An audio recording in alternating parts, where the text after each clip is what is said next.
네, 코로나19와 관련해서 위축된 지역 경제에 대해서 대책 마련이 시급하다는 구체적인 연구 결과가 나왔습니다.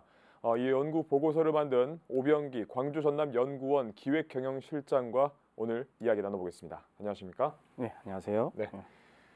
먼저 광주전남연구원에 대해서 소개 한 말씀 부탁드리겠습니다. 예, 저희 이제 광주전남연구원은 1991년에 전남발전연구원으로 출범해서 내년이면 이제 건원 30주년을 맞이하는 자치단체 출연 공립연구원입니다. 네. 지역의 이제 중장기 발전 계획이라든가 미래 비전, 또 상생 정책 등을 연구하고 있고요. 19대 대선 공약이나 민선 7기 시군구 발전 구상 같은 이제 그런 굵직한 연구들을 좀 추진해 왔습니다. 광주의 이제 인공지능 산업융합 직접 단지 조성이라든가 한전 공과대학 설립 이런 지역 발전을 시킬 큰 사업들을 발굴해서 대선 공약에 반영한 것이 아마 가장 큰 성과가 아니었나 이렇게 생각하고 있고요. 이제 빛가람 혁신도시라든가 남학 신도시 입지 선정에도 저희 연구원이 좀 큰 기여를 했었습니다. 그리고 2012년 여수 세계 박람회도 저희 연구원에서 이제 유치하는 데 기여를 좀 했었고, 그래서 이제 지역 사회와 함께 해온 연구원이라고 좀 생각하고 있습니다. 예. 그래서 최근 광전 리더스 인포라는 간행물을 통해서 이제 코로나19 확산 관련 연구 결과를 발표했습니다. 광전 리더스 인포 이 간행물이 무엇인지 좀 소개 한번 예. 저희 연구원은 그 미래에 대한 아까 큰 그림이나 큰 사업에 대한 연구도 좀 진행해 오고 있습니다만은 지역에서 긴급한 현안들이 발생할 경우에 단기 연구 과제로 신속하게 대응하는 연구들도 좀 추진하고 있습니다.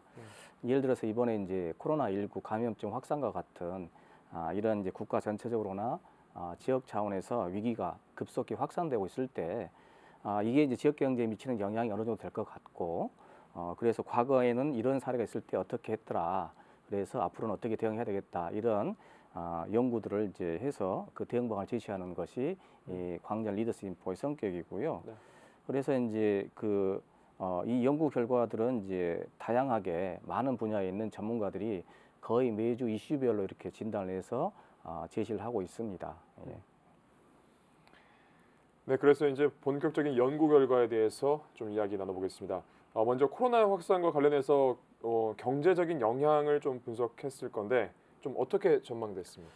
예, 과거 사례를 볼 때 이제 감염병이 확산되면은 뭐 가장 중요한 게 인명 피해잖아요. 그래서 네.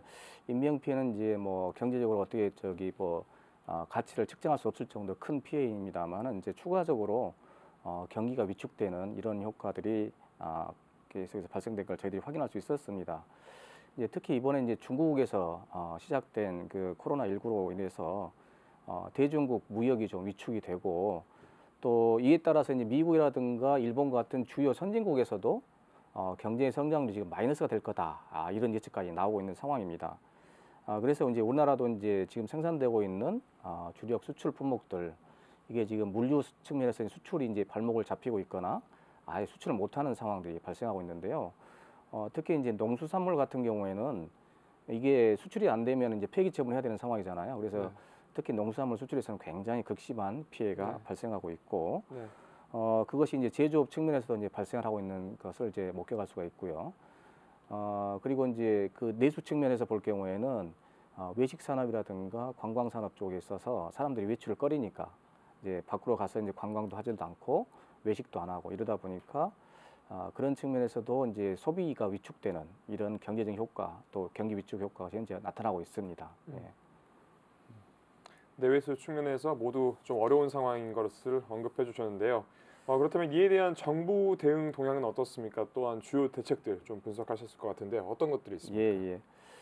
정부는 사실은 지금 뭐 한 달 전부터 계속해서 매주 신속한 대책들을 이제 발표를 하고 있는데, 네. 제도적인 부분도 있고 네. 또 긴급 지원 대책들도 있습니다. 예를 들어서 이제 매출액이 감소한 중소기업이라든가 또 소상공인에 대해서 업체당 최대 7천만 원의 특례 보증을 지원하고 있고요. 그리고 이제 중국 수출 피해 기업들이 있어요. 수출이 안 되니까. 네. 그런 기업들이 지금 현재 어려움을 겪고 있으면은 최대 3억 원까지는 보증을 해주는 이런 지원 제도를 좀 하고 있습니다. 그리고 이제 저 중소기업 측면이나 소상공인 측면에서는 아까 이제 매출이 좀 줄 거라고 얘기했지 않습니까? 그래서 대형 마트 같은 곳에서 이제 납품을 못 하니까 매출이 안 되잖아요. 네.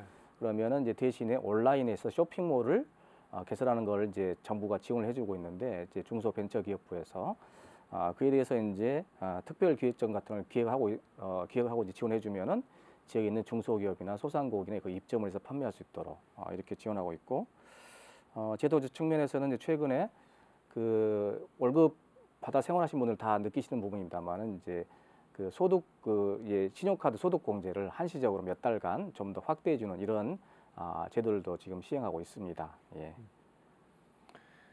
네, 여러 대책들이 마련돼 있는데 그렇다면 이제 또 지역 이야기로 넘어가 보겠습니다. 먼저 기존에 이제 저희 코로나19 사태 전에 사스와 신종플루, 메르스 확산의 지역 경제는 그 당시에 어땠습니까? 예. 이게 이제 2003년도에는 사스가 발생했었고 2009년도에는 이제 신종플루, 2015년에 메르스 이렇게 세 개 연도의 과거 데이터가 있습니다. 그래서 이 세 개 연도의 데이터를 그 연평균 데이터하고 좀 비교를 해보면은 어느 정도 위축됐는지가 좀 나타납니다.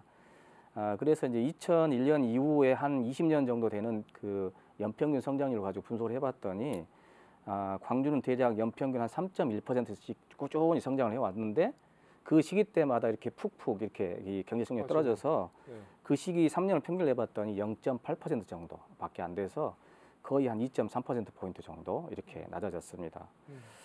전남 같은 경우도 한 2.6% 이렇게 쭉 꾸준히 성장해 오던 경제가 그 시기에는 1.8% 그래서 한 0.8%포인트 정도 떨어지는 걸로 지금 분석이 됐습니다. 그래서 두 지역 모두 다 어쨌든지 간에 이 감염병이 확산되면은 지역 경제 위축되었구나 이렇게 알 수 있었고요. 다만 이제 2009년도 같은 경우는 사실은 글로벌 국제 금융 위기가 발생했던 해이기 때문에 이때 무조건 전부 다 그 감염병 때문에 성장이 떨어졌다라고 하기는 좀 어려운 부분이 있긴 있지만 나머지 두 개 연도랑 같이 비교해 봤을 때는 감염병이 발생할 경우에 성장률이 떨어질 수밖에 없다. 이렇게 볼 수 있겠습니다. 네. 또 영향을 미치는 게 무역 분야에서도 상당히 영향을 미칠 것 같은데 아무래도 이제 수출이 감소세를 보였을 것으로 보입니다. 어떻습니까?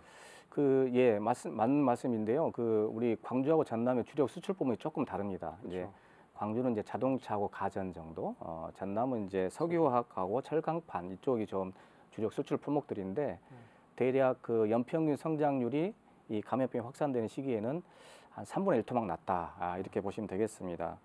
광주 같은 경우는 2001년 이후에 한 20여 년 동안 연평균 한 15.2% 이렇게 증가를 해왔습니다. 그런데 이 세 개 년도 평균 그 증가율은 5% 정도밖에 안 됐습니다. 한 3분의 1 토막 낮죠. 그리고 이제 전남의 이제 석유 제품 같은 경우에도 연평균 한 11%씩 성장하던 것이 감염병 유행 시기에는 대략 한 마이너스 23% 오히려 이제 축소가 된 거죠. 철강판 같은 경우에도 한 3.8%에서 마이너스 3.6%가 이렇게 줄어들었습니다. 그렇게 된 주요한 이유는 이제 수출을 할 때 사실은 물류가 굉장히 중요한데 감염병이 발생하게 되면은 물류가 거의 스탑 상태 되겠습니다. 이제 이게 방역 때문에 그러다 보니까 수출된 상품이 이제 수출 국가에 가가지고 거기서 이제 발목이 붙잡혀 있으면은 뒤에 있던 그 이제 수출하려고 대기했던 상품들도 못 나가게 되고 거기서 이제 잡힌 상품들 때문에 이제 재고가 쌓이게 되고 이렇게 이제 되는 것들이 영향을 주는 거라고 볼 수 있겠습니다. 네, 그렇다면 과거 이런 전염병 확산과 관련해서 시사점은 어떤 것들이 좀 있을까요? 그 우리 이제 국민들이 많이들 걱정을 하시는데 사실은 이 감염병 확산이라는 것이 경제 구조적으로 발생하는 건 아닙니다. 그렇죠. 그러다 보니까 구조적인 어떤 그 경제 위기나 이런 것들은 그걸 극복하기 위해서 굉장히 많은 힘도 들고 시기도 많이 걸리는데 이 감염병 확산의 경우에는 이게 이제 종식이 되면은 곧바로 경제는 다시 반등할 수 있다는 이런 희망이 있습니다. 그래서 단지 이제 그 감염병의 확산이 너무 빠르게 되면서 그것이 급속하게 진행되게 되면은 일시적인 경제적 충격이 너무 심하게 나타나거든요.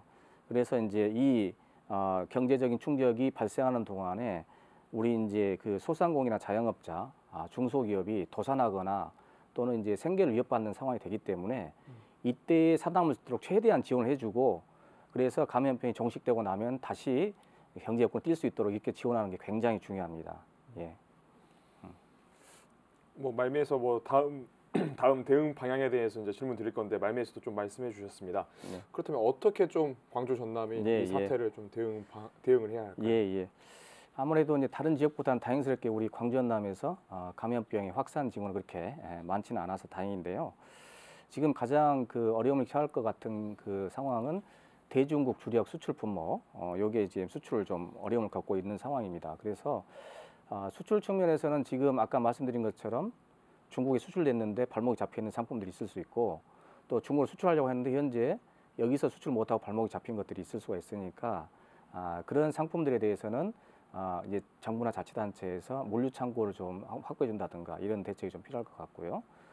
그리고 농수축산물 같은 경우는 이게 수출 못하면 사실은 이제 완전히 쓸모없는 상품이 되다 보니까 이거를 지역사회에서 사주기 운동 같은 걸 좀 해줄 필요가 좀 있겠습니다. 그래서 자치단체에서도 이런 걸 좀 독려하는, 특히 이제 공공기관들 활용하는 이런 전략이 좀 필요할 것 같습니다. 무엇보다도 이제 우선 다 아시는 것처럼 이제 방역에 최대한 힘을 모으는 거는 우선 가장 중요한 거고요. 더불어서 이제 어려움을 겪고 있는 지역 업체, 업종 이런 데에 있어서 지역 우리 주민들이 좀 더 힘을 모아주고 지역에서 상품을 사주는 이런 운동이 좀 필요할 것 같고요. 그러기 위해서는 지금 현재 지역 화폐, 지역사랑 상품권, 이 광주 상생카드 같은 거 있지 않습니까? 이런 거에 대해서도 이제 아마 자치단체가 한시적 할인 한도를 좀 올려준다든가 이런 정책이 뒤떨어지면 훨씬 더 좋지 않을까 생각합니다. 예.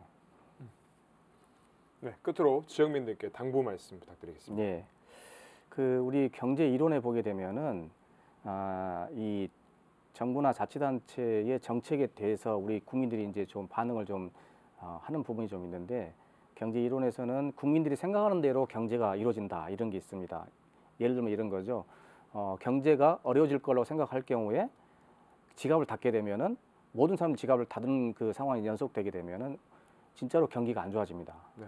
그러다 보니까 이 지역 경제에 대해서 좀 더 긍정적, 희망적인 생각을 가지고 이 지역 경제 활성화를 위해서 나 하나라도 좀 더 소비를 해야겠다 이렇게 되면은 좀 더 경기는 빠르게 회복될 수 있기 때문에 어려울 때일수록 낙관적으로 생각하고 그에 대해서 긍정적인 생각을 하고 있다면은 좀 더 빠르게 위기를 극복할 수 있지 않을까 생각합니다. 예.